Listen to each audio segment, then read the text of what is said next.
Okay, yeah, what's up, y'all? If you hadn't heard by now, Austin Metcalf, a student at Frisco's Memorial High School in Texas, was stabbed to death during a track and field event.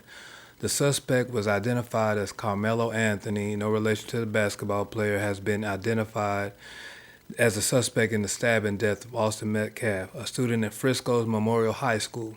According to Frisco police, the incident occurred during a track and field event on Wednesday. Authorities said Anthony and Metcalf engaged in an argument that escalated, resulting in Anthony stabbing Metcalf. The victim was transported to a local hospital where he was pronounced dead. Condolences to the family, man. Let's take a look at it. WFAA has obtained new court documents revealing how Austin Metcalf was stabbed to death at a track meet in Frisco. Police say another teenager had fresh blood on his finger when they found him at Kirkendall Stadium. The affidavit shows that when officers arrived, Carmelo Anthony told them he got into an argument with Metcalf, and when the arresting officer said he had the alleged suspect in custody, Anthony replied, "I'm not alleged, I did it." But Anthony told officers he only acted in self-defense and asked them if Metcalf was okay. Several witnesses paint a different picture, and Metcalf's father told Matt Howerton he is not buying the excuse. I had a dream last night, and Austin came to me and said, "I'm okay."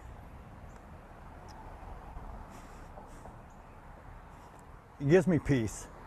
Doesn't mean I don't hurt. The last 24 hours, unimaginable for Austin Metcalf's father, his mother, his twin brother. Right now, I'm really numb, and I really don't feel anything. I just have to function. Metcalf, just 17 when he arrived at Frisco ISD's district track meet Wednesday. His final breaths taken before 11 a.m., police say, after being stabbed to death by a fellow Frisco ISD student, 17-year-old Carmelo Anthony, now charged with first-degree murder. My world's a little shattered.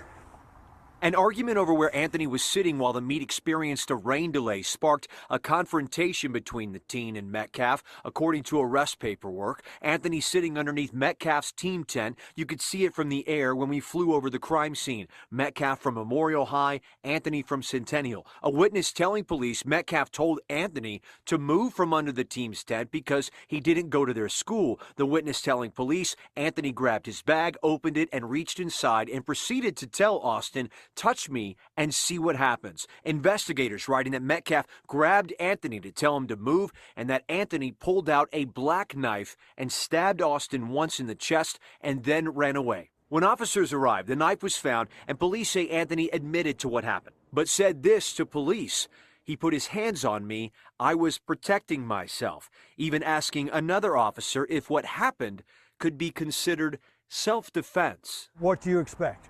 If you're caught, the best thing you're going to do is try to lie your way out of it. Metcalf's father telling me self-defense is not a reasonable excuse. The truth will come out. There were too many people that were there that saw what happened. My own son told me. In Frisco, I'm Matt Howerton. You've seen the family and the father say that he passed away in his brother's arms, and it's a real sad situation. And to me, you know, from a father's perspective, it makes me think about so much, you know, like just warning I have two sons myself, so it just really struck a nerve with me in this manner, because I'm just thinking, like, how could, first of all, like, I'm not even taking, like, I just want to try to look at this from a kid's perspective, boy's perspective. I don't want to bring race into it or anything like that, even though I just said that, but that's not the angle I'm taking here on this. I'm taking it as a father's perspective. So, and it makes me wonder, first, the suspect, you know, alleged suspect, you know, why would you bring a knife to a track event? And I mean, and trust me, I'm not making any excuses. He was wrong. I heard that he said it was self-defense, but he's wrong. And this is why, because this is what I want to explain to younger men out there, like what I would tell my son. I don't know why he would want to if he brung a knife to a track event, that makes me think, and he's in the track event, it makes me think that he's had some problems before with maybe some people at a track event that don't make it right. Or he's just from the hood. I didn't get to research him real good, but maybe he's just from the hood and he know, he's had some, like I said, people, he been in a situation with people, I don't know. Or he just was looking for some trouble. Because why would you bring a knife to a track and field event and sit on the opposing team's side and, allegedly, say some things, right? I mean, you got to be looking for trouble. There's no other way around that. And that's unfortunate if that's the case. Or it's just a mental issue, which either or is a problem. Now, for the other side of that, the victim side is a tragedy. And no matter what, he shouldn't have been stabbed in that situation. No way, no matter what he said or no matter what he did. But this is the thing I try to teach my son. And I learned myself because I was that brave kid, that 16-year-old and I say brave because, the guy sitting over there, and I've been in a lot of situations like that, whether it be a track event or just at the club. You hanging out with your team, and then somebody is sitting over there that you don't know that's right there. It's like you can't relax because you like, who is this person over here? Why are they sitting there? And so you like, hey man, you got to get out of here. Well, he had a perfect reason to say something. I mean, maybe not, maybe it wasn't his place, but I could see how he can think like, okay, this guy's sitting over here on our side, he's talking noise. Hey, move, man. Why don't you go and sit somewhere else, Or he might have been aggressive with it because I know I have, get your ass out of here. And allegedly the boy said, Carmelo said, touch me and see what happens. And, he just pulled out the knife and he pushed him and he pulled out the knife and stabbed the young man. Now, this is where I would teach my sons, if something like this, like if somebody does something like that, you got to really think, why would he sit over here by us on the opposing side?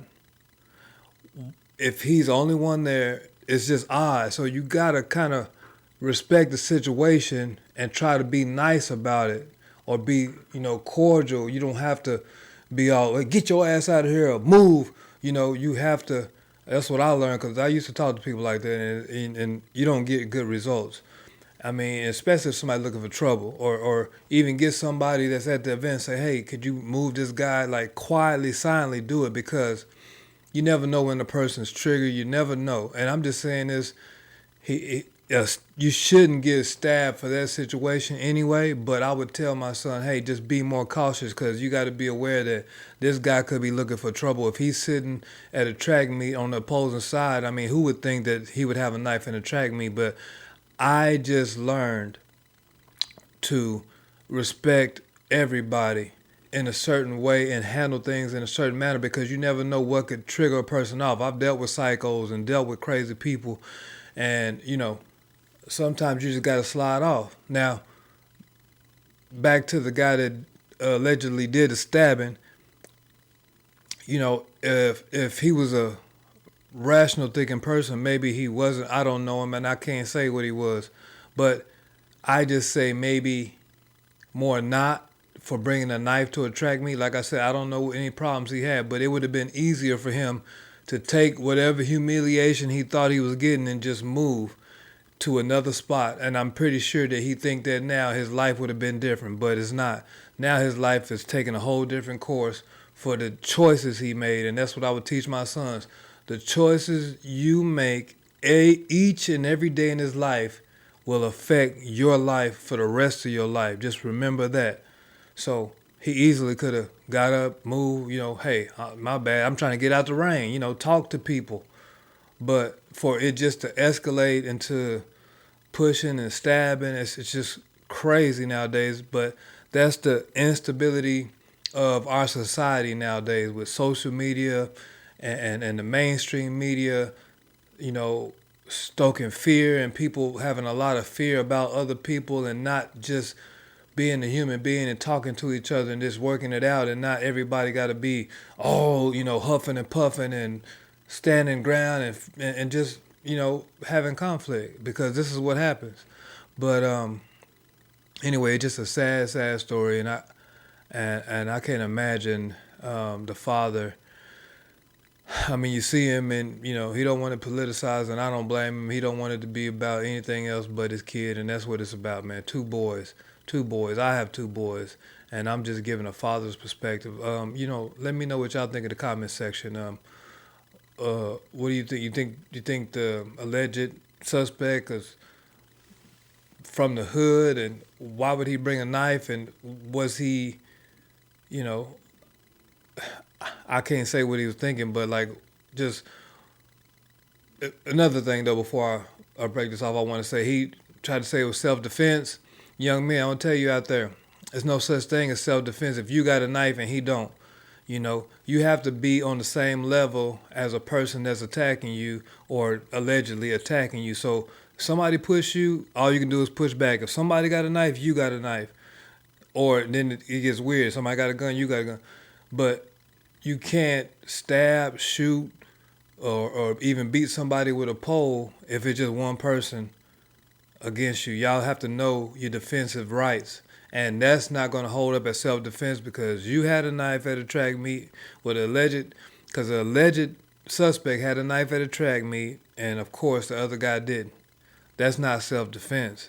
Because like I said, he easily could have walked off, take whatever humiliation. Nobody don't know you. Just leave, go to your proper section. You got to take a lot of humiliation, because where he's going now, he gonna have to do stuff like that now. He going to prison, so he gonna have to live by that, married and have a knife somewhere, and that's unfortunate, but that's the case. So I mean, let me know what y'all think about this situation. Comment, like the video, please share it. Subscribe to my channel. I'll see y'all on the next one.